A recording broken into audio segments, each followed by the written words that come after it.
Hey everyone, I was trying so hard not to talk about my geopolitical opinions out loud because I believe everyone is just overwhelmed and it's really exhausting to be informed all the time. I was saying that I will keep talking about the updates and everything happening in Gaza, Palestine, and for the Palestinian cause in general.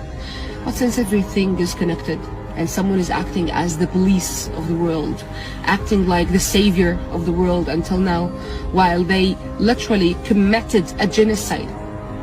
The US committed a genocide and still committing it for 2 years now in Palestine. The US is not only supporting the genocide, it's committing the genocide by the hands of the Israelis. The Israelis cannot do one single thing without the US. So technically it's the US genocide here. And now the US is acting as the police of the world and the savior of the Venezuelan people. The Venezuelan people has been suffering for decades because of the American sanctions, the same American sanctions that made the Yemenis suffer, the Iraqis suffer, the Iranis suffer, the Syrians suffer, and soon the Lebanese. If the Lebanese said no to what Israel wants, the American sanctions does not only about America not importing something from this country and not exporting, etc., etc. It's economic sanctions on every single move.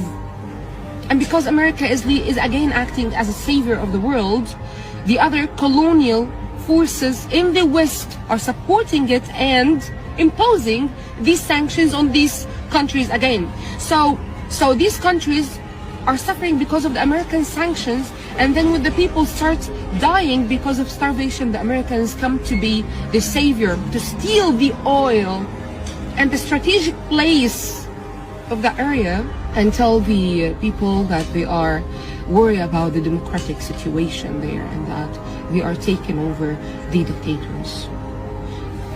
The US has zero right to intervene in any other country. Let's start from here. Then the US has zero right to impose these economic sanctions. The US is a corrupt institution. They cannot be a police. The US is a corrupt administration full of fascists who are working only for the elite, rich Americans, and not even for the American people. 97% of the Venezuelan people are against the American intervention, and this must put a full stop for any other argument.